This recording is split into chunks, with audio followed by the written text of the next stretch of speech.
Tudo bem, meus caros? Eu vou aqui então apresentar. Eu sou o Emiliano, né? Tô aqui junto com a Janaína. A Janaína depois ela vai explicar mais a respeito da arte e cultura da dinastia Qajar.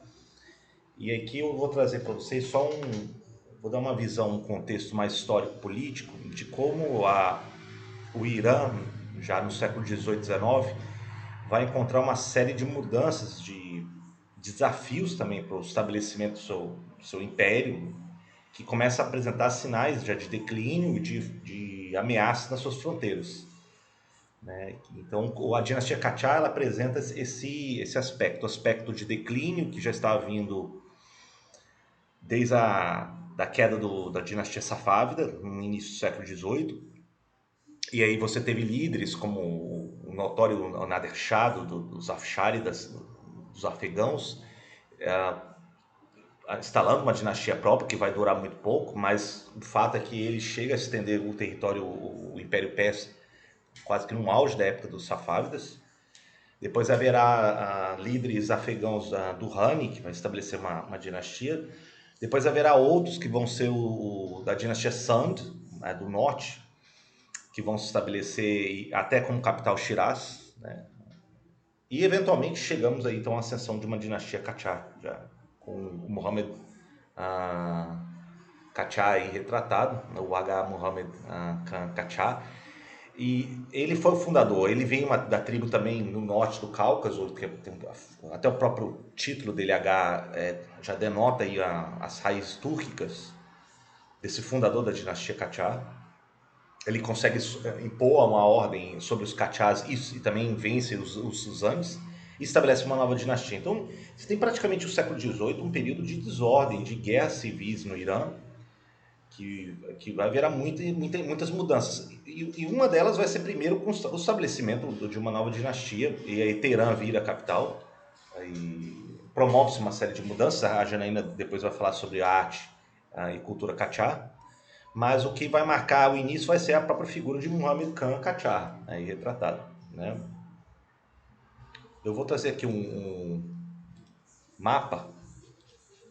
Aqui são os mapas que eu acho que é interessante a gente observar, porque no mapa a gente observa, por exemplo, que ah, já havia conflitos com a região aqui da Geórgia, ao sul do Daguestão, na Geórgia, em torno do controle sobre o reino georgiano. O rei georgiano, em 1795, já tinha assinado um tratado de proteção com o czar russo. Então, na época de Mohammad Khan Qajar, quando ele ataca, isso vai causar um escândalo ali na corte russa de São Petersburgo. E aí eles começam então a aproximar cada vez mais da região do Cáucaso para reivindicar esse controle, essa soberania sobre o reino georgiano. E haverá embates que eventualmente vai resultar já no Tratado do Gulistan, de 1813. Eu acho que esse que é o primeiro grande tratado, tem até aqui mais detalhes, uma fronteira que vai de 1801 até 1813. Você empurra todo o controle persa para o sul da Geórgia e também do Azerbaijão. Né? Então, as fronteiras iranianas da época, no início do século XIX, são empurradas muito para o sul, para o Cáucaso. Isso que eu acho interessante a gente observar. Não somente no Tratado do Gulistan, como também no Tratado de Turkmenchai, de 1828. Né? Isso é algo primeiro notório a se observar. E a gente observa também com o tempo, que aí já vai começar a vir no período do sucessor do Muhammad Qajar, que vai ser o Fatali. Inclusive ele vai promover muitas artes, os retratos da época, né? As vestimentas, uma estética que vai ser muito valorizada da época do Qajar. Que é o momento até inclusive da assinatura do Tratado de Turkmenchai com os russos, né? Os persas com os russos aí. E os primeiros territórios estão da fronteira que os persas Qachars na época, já de Fatali, começam a perder, é na região do Cáucaso. Já em meados do século XIX, haverá já uma série de tratados com os otomanos aqui de Erzurum, que começa a pegar algumas fronteiras aqui com a região da Mesopotâmia. Né? A grosso modo, aí, mais ou menos ao longo aqui do Cuzistão ao Luristan, e do Kurdistão, com as fronteiras hoje do Irã e Iraque.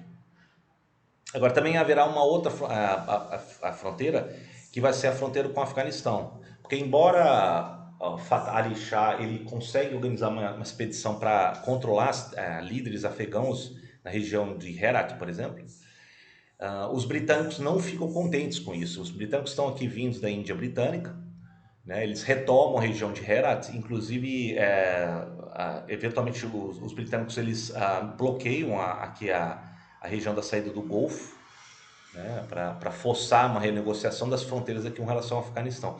O que estava em jogo, na verdade? Na verdade, o que estava em jogo era... deixa eu botar aqui o mapa. Era, na verdade, um jogo duplo entre os russos, né, da época do Império Czar, vindos aqui do norte, primeiro via o Cáucaso, depois ocupando Khiva, Samarcanda, Búkhara, na Ásia Central. Tanto é que se observa aqui que a região aqui mais ao norte também vemos aí já tratados sendo assinados para a Rússia já no final do século XVIII, na região dos turcomenos. E os britânicos, temendo que os russos já estavam avançando demais a controlar a corte persa, eles estavam mandando vários emissários, inclusive de cunho militar, né? Depois eles supervisionam a criação de uma brigada de cosacos persas russos, que vai ser uma espécie de guarda de elite no século XIX.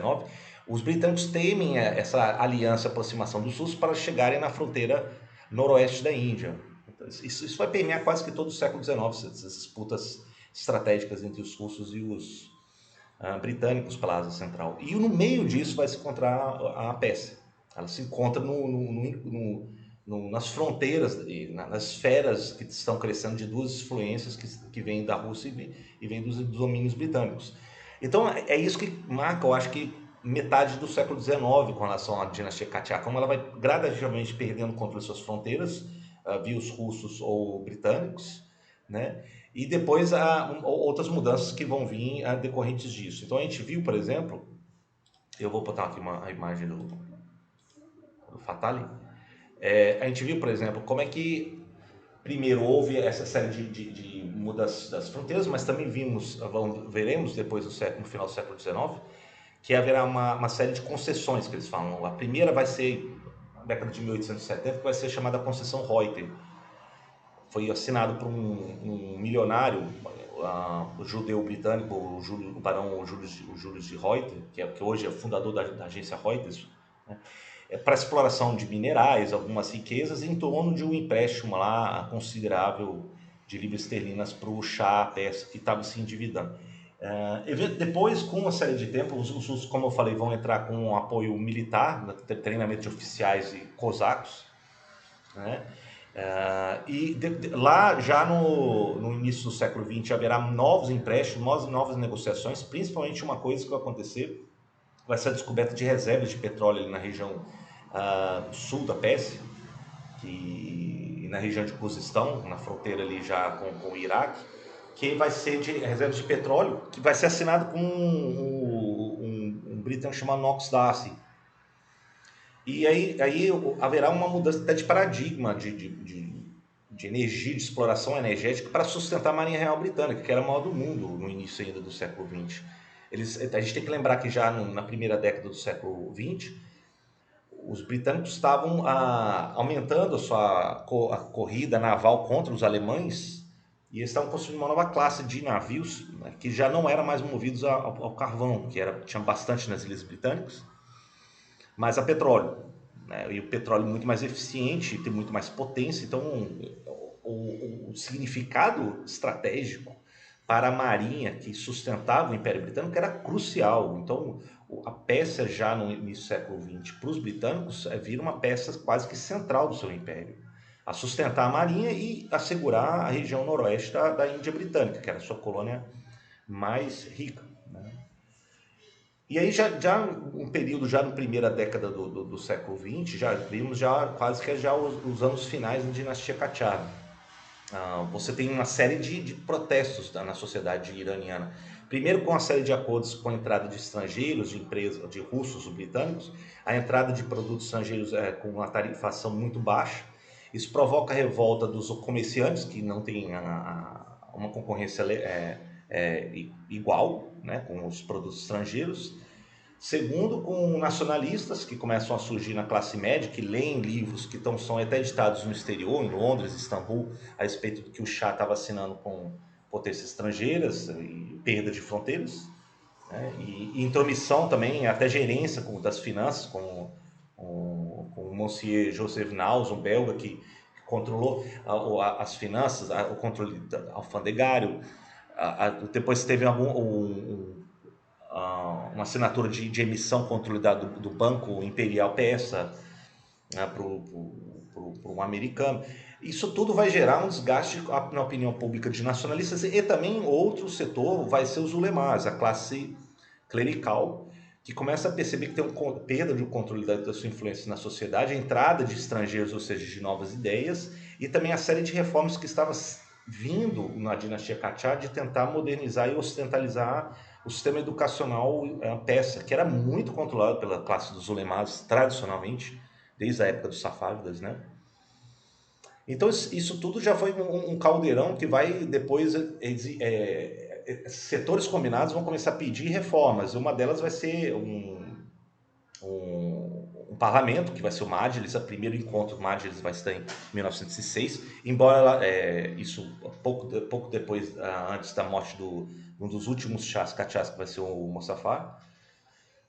Mas também haverá também pressões e tentativas de reforma, né? Até anteriores. Uma delas mais notória vai se dar com um dos ministros depois do sucessor do Fatali, o Nasser ad-Din, e que vai ser o Kabir, o Amir Kabir.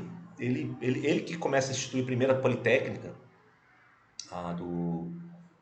em Teherã, né, de ensino, portanto, de matérias ocidentais, a engenharia, por exemplo.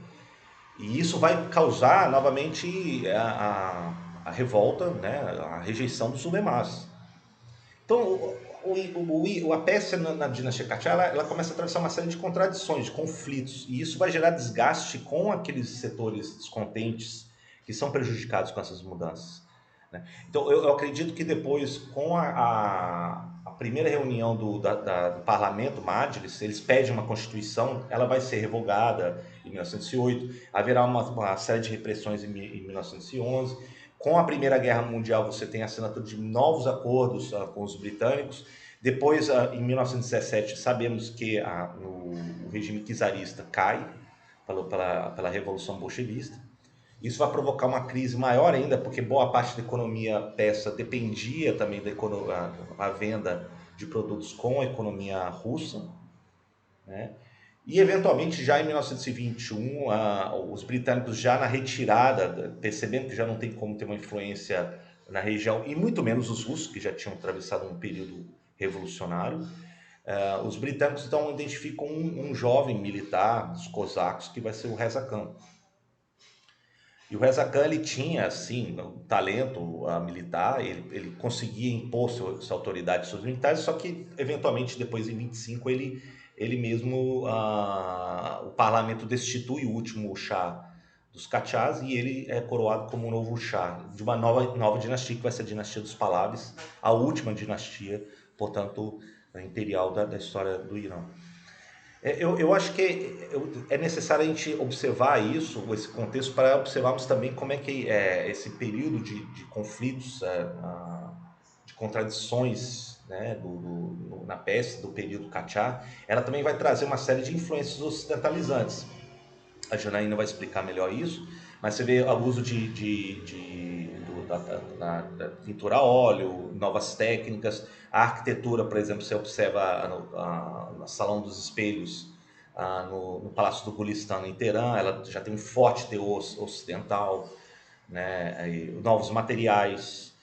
Então, tudo isso já é um símbolo, é um retrato de como que o Irã estava se transformando ao longo do século XVIII, século XIX principalmente, né, que a gente está tratando aqui, e como é que depois ela vai gradativamente adotar uma constituição, um parlamento, mas mesmo assim vai ter depois um período já ainda de certa resistência democrática, limitação democrática, melhor dizendo, no projeto modernizador do Reza Khan, o primeiro Shah Pahlavi, e depois como ele vai gradativamente se questionando as alianças com os britânicos, E já na Segunda Guerra, com a entrada, com a deposição do Reza, vai ter a ascensão do seu filho Mohammed Reza, com uma aliança já mais forte com os americanos. Mas isso aí já estou falando já da dinastia Pahlavi em diante. Eu vou terminar aqui as palavras mais áridas, duras da política e da guerra e vou passar agora a palavra agora para a Janine, que vai falar sobre arte e cultura, tá bom?